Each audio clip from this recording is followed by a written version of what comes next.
Hey folks, it's Frithgar here, how you doing? Welcome back to Farming Simulator 22 here in the Risoux Forest.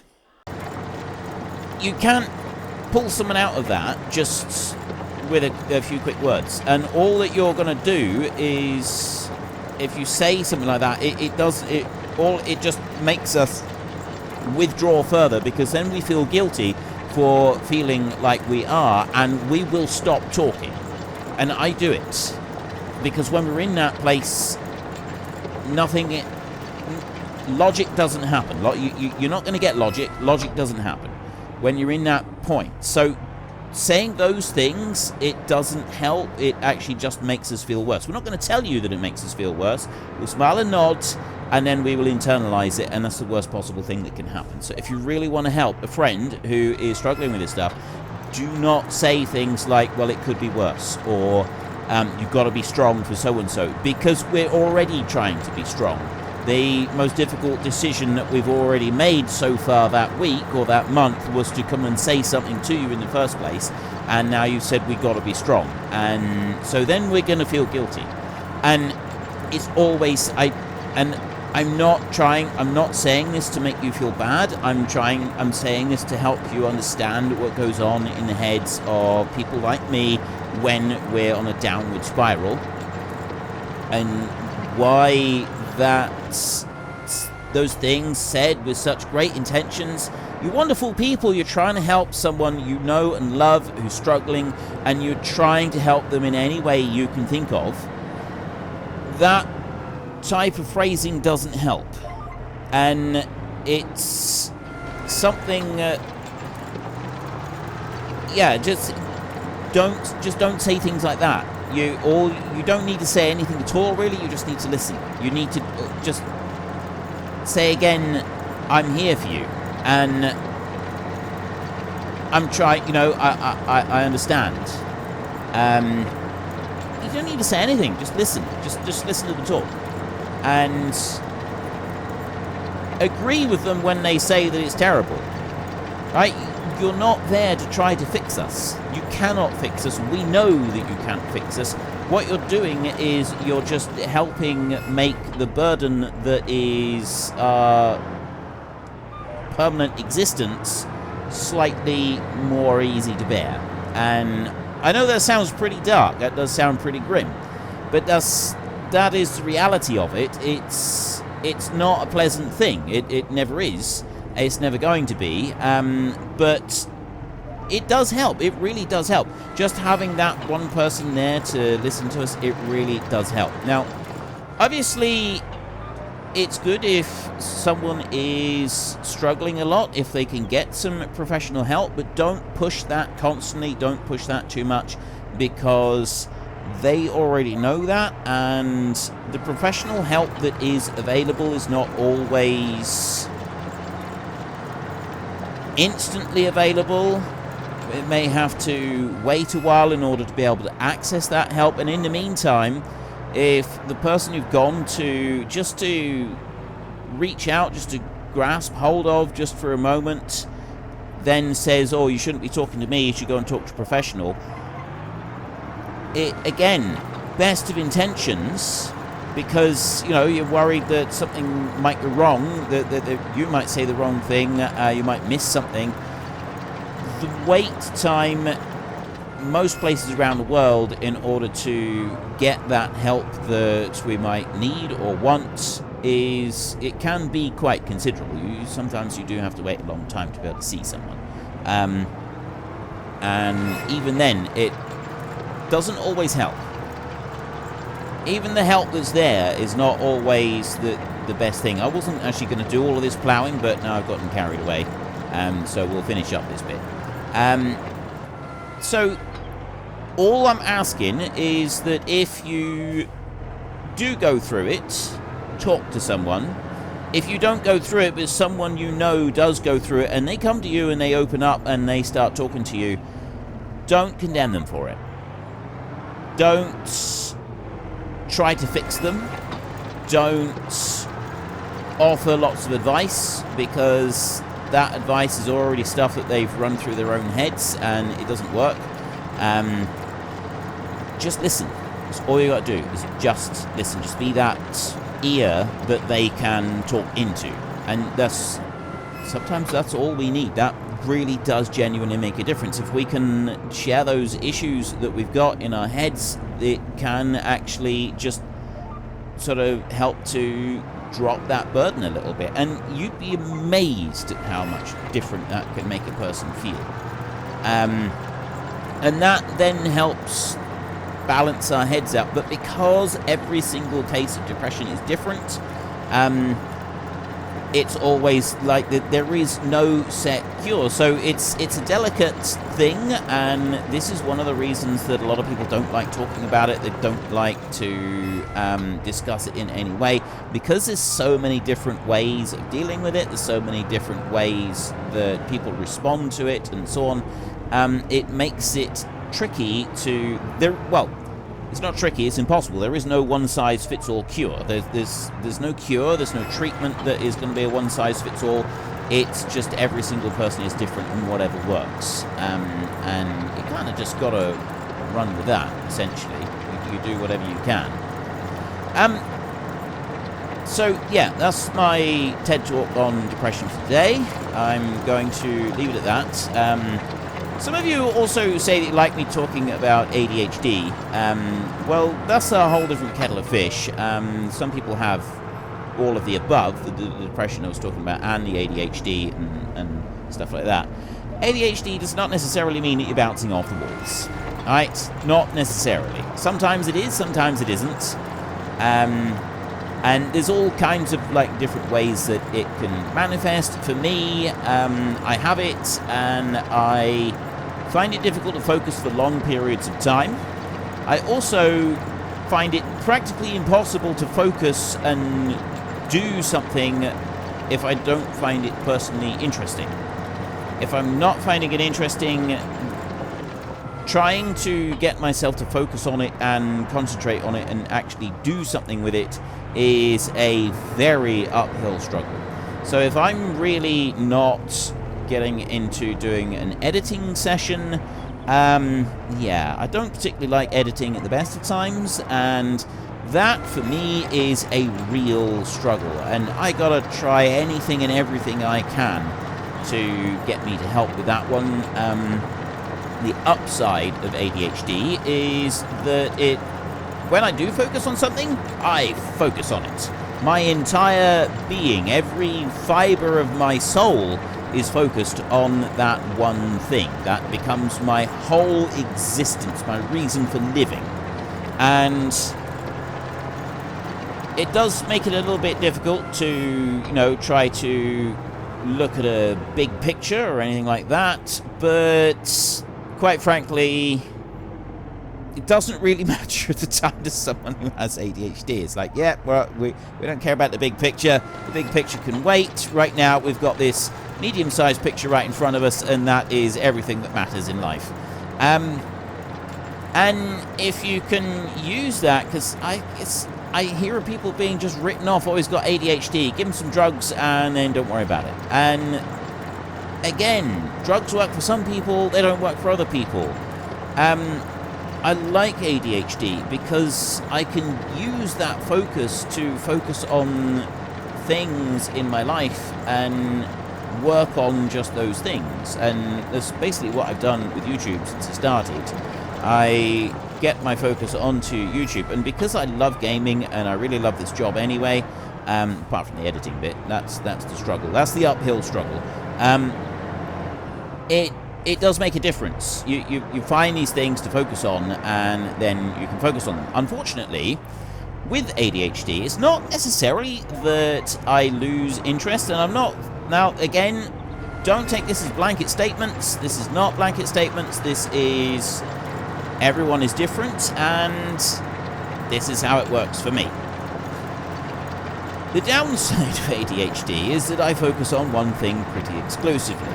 And I can use that, and I try to get my focus to shift onto something, and if I can find a way to get my focus on the thing that I've got the task in hand, then everything is tickety-boo. And away we go with enthusiasm and gusto. If, however, I get sidetracked, and I get squirreled, which does so often happen within games. You have all seen it happen, and many of you have commented on it over the years. If such a thing happens in real life and I get squirreled, it's not that I've suddenly lost interest in the thing that I was doing. It's just that a newer and shinier thing has come along and has caught my attention. So I haven't lost interest in the previous thing. All that's happened is that my focus has moved. So there's no, oh, I'm bored with this now. It's just that this shiny thing is shinier than that shiny thing right now, and it's a different shiny thing, so I'm really interested in this one. And that's what I want to focus on. And so then that becomes my whole reason for living. And that is pretty much how things work out for me. I go from one reason for living to the next, and it becomes the whole... literally every part of my soul is dedicated to this one thing. And then I don't lose interest. I very rarely actually lose interest in something. All that happens is another thing comes along and suddenly every fiber of my being goes, ooh, shiny. And then I go off to that one.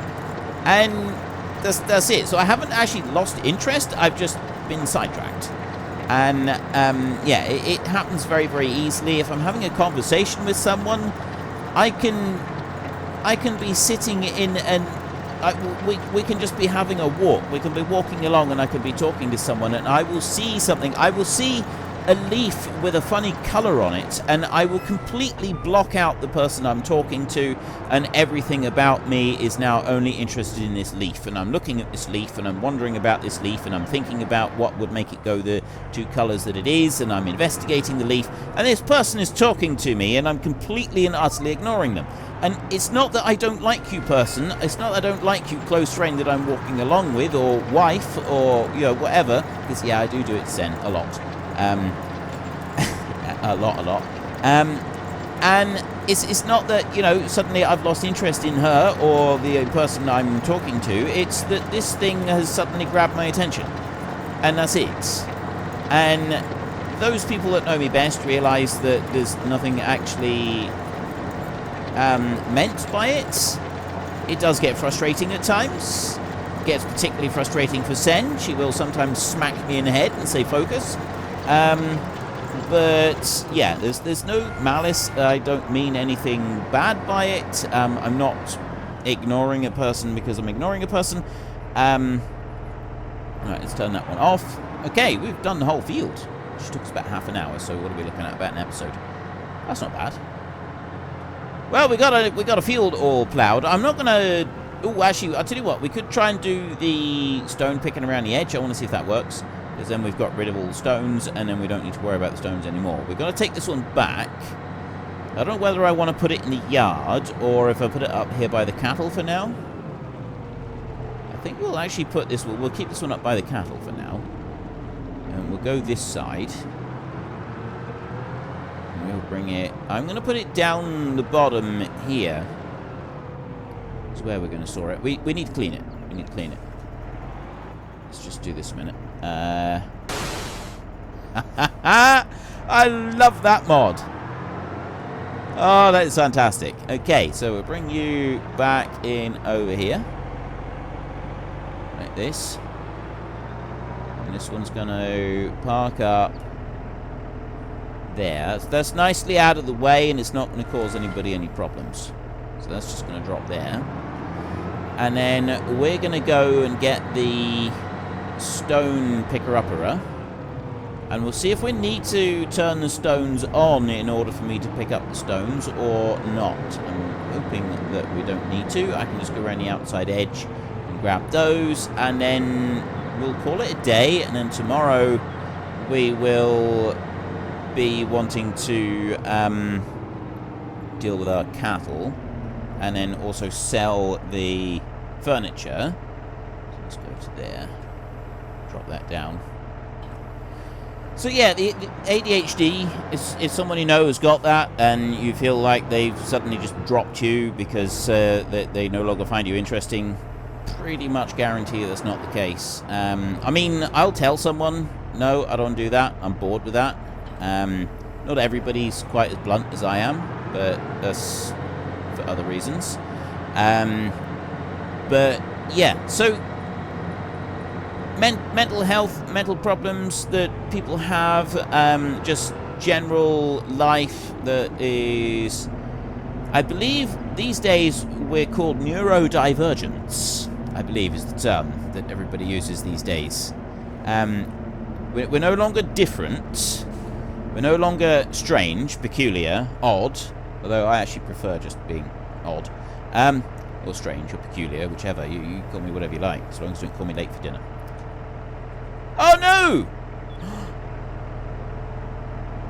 This was pointed out. Someone did say in the comments, and I completely forgot about it right up until this very point. The front axle, the front links on this tractor do not have a PTO. This one doesn't have a PTO on the front. Right, well, in which case, what we'll do is we'll leave that one there. Like that. We're just going to have to go with the weight on the front. Bring that one over and drop that one down. I completely forgot about that. So this tractor doesn't have anything that can be front mounted and PTO driven. So everything's going to have to be the big stuff on the back for this tractor. But we do have a tractor parked out back in the yard that does have a PTO on the front. So the world does not come to an end just yet. We have the means to save ourselves. Let's bring you in around here. You can stop there. And then you. You could have given yourself a bath before you... There we go, that's better. Right. So we will change this one over. Now this one does have a front PTO, which is most excellent. That's exactly what we want. So we'll drop that one down there. Unhitch, and then I will turn round. Put that one on the back, and then we'll run down and we'll get our stone picker-upper. And we will do some stone picker-uppering. Grab that one there. And off we trot. This one's a little bit quieter than the Xerion. And round we go. Down our dusty old track. Look at this. I really do like the texture of this one. So that's going to be the entrance into the field, and then we come in round like that. So there'll be another field near here. Let's put you there.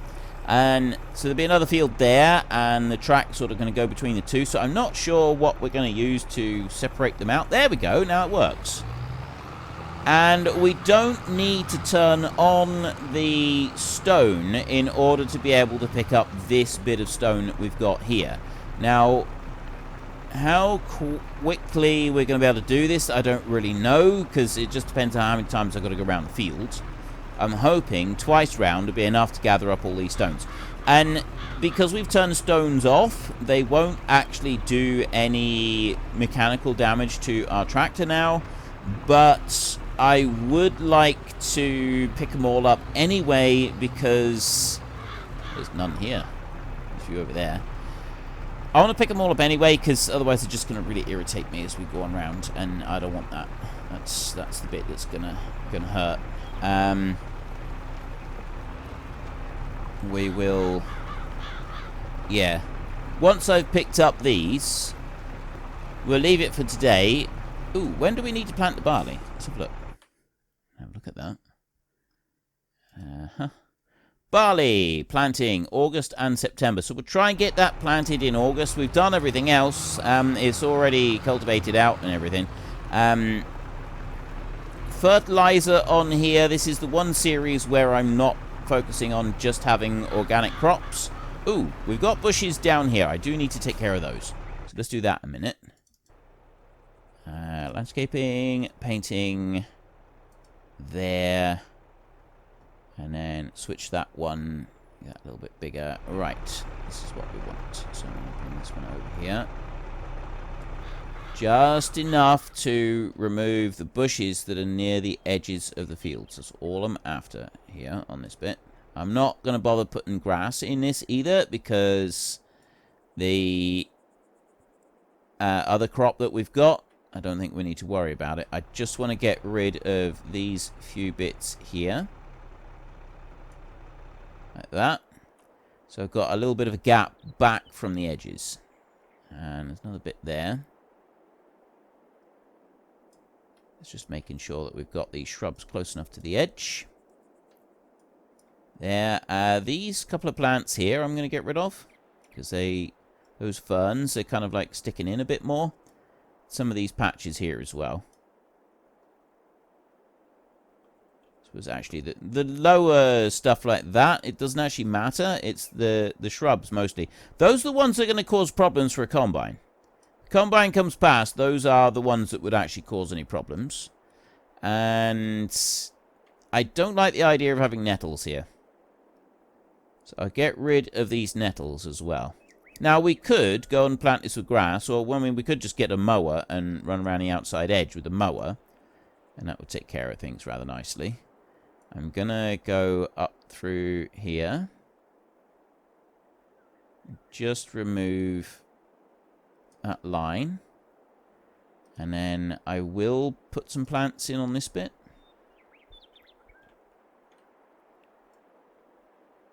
Because we've got quite a long slice down through here, so I'm just going to add a bit of grass. There. Bring that on here, like this. There, right. Won't do any more than that. And the rest of it we've already dealt with. Okay, so we don't need to do any more than that. Now we can carry on. So we've got the shrubs back from where the edge of the field is going to be. Yeah. I'm quite happy with that. There's I was just wondering about those flowers. They're sticking in a little bit. We got the few little twigs, and you don't have access to this land. We're right on the very edge of... Okay, so it ploughed it, but because I'm on the very edge of... Oh, wow. How far out am I? Right, we went down a little bit too far just there. Oops, no, I don't want to do that. I want to go there. Farmland. Okay. Oh, we got a... Oh, right. We've got a section there. I'm going to need to bring that back in a little bit. Unfortunately, the next piece to it is that one, which costs 500,000 euros. I don't have 500,000 euros, so we're going to need to find out where the edge of this land is. Now, it came up that I don't have access to this land from about here. So if we go from just a little bit in front of where the tractor is, and we'll work in a line from here. We got to cut the corner off here, essentially, and figure out... I mean, it was even saying it up there, so it may be up quite a way. So first up, I'm going to just bring it up this way, and I'm going to go in a line. Still, I don't have access to the land up here. Right. So I'm going to bring it up there. And I'm going to go forward sort of towards where those shrubs are. So that's going to be the edge, which means that I've got to remove a chunk down here. So let's go to painting. And we'll just go with this one again, and just make that round. Okay, now I'm going to take this from the top, and it's back here really, so I want to kind of come in like that. There. Now across there like that. And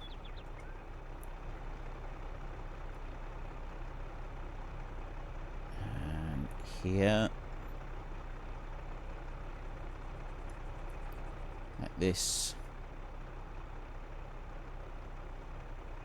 and there.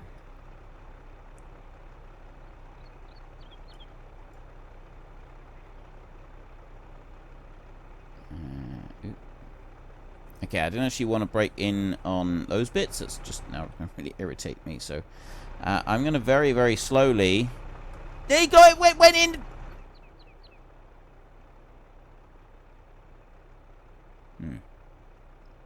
Wasn't supposed to do that. It's fine. It's fine. It's fine. It's absolutely fine. I'm not stressing about it. Nope. It's fine. Nothing to see here, folks. Frithgar is fine.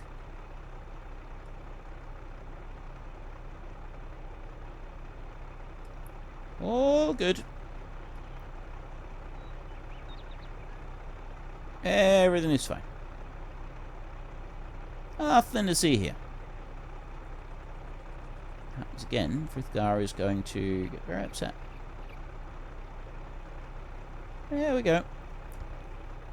It didn't happen again. It did not happen again, because look. You can get out of the comment section right now. Anyone that is going to go in there and say, look, oh, it happened again. Haha. No, it didn't. See? You've got no proof. You have no proof. See? It's fine. It's absolutely fine. Nothing to see here. Keep on walking, sunshine. Let's just bring that over there, and we'll do this slowly and carefully. Most slowly and carefully. This is why, whenever you do landscaping, you should stop and save frequently and oftenly. Plants. Let's go with a little bit of grass, and let's put some grass around here. Throw that back, shall we? Right. I won't get too close to the edge on there. Now, I'm really hoping that after all of that, I have actually taken care of the bit that says you don't own this. In the grand scheme of things, I haven't actually lost very much field at all.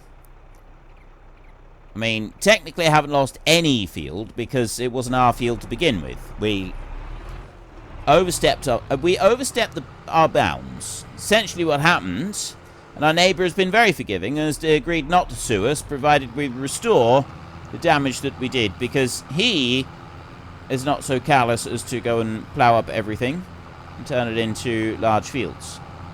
There, okay, problem solved. We have corrected the little issue that presented itself. Some sticks there. You know, we really should get rid of those as well. You're going to get so fed up with me doing this. Just stopping every 30 seconds and correcting little tiny non-issues. But look at that stick. That's going to get caught up in the front of a combine, and it's going to cause problems. And we cannot be having any of that nonsense. So let's change you over like that. There. Stick, stick, and stick is gone. Another one. Yeah.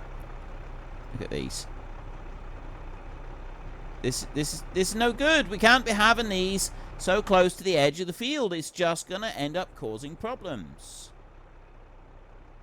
Unfortunately, folks, that is all we have got time for today. A massive thank you to everybody who has earned their way into the Great Book of Names. To find out some more details about all the names coming past, please head into the description and click on the link to the Discord. It's a link to another video. The link is on the other video. Please also consider checking out the links there for Nitrado, who provide gaming servers for games like Farming Simulator, Minecraft, Ark, and several others. And there's also Fanatical, who will help support your gaming habit by providing you with cheap games and also giving me a small commission on anything that you buy using my link.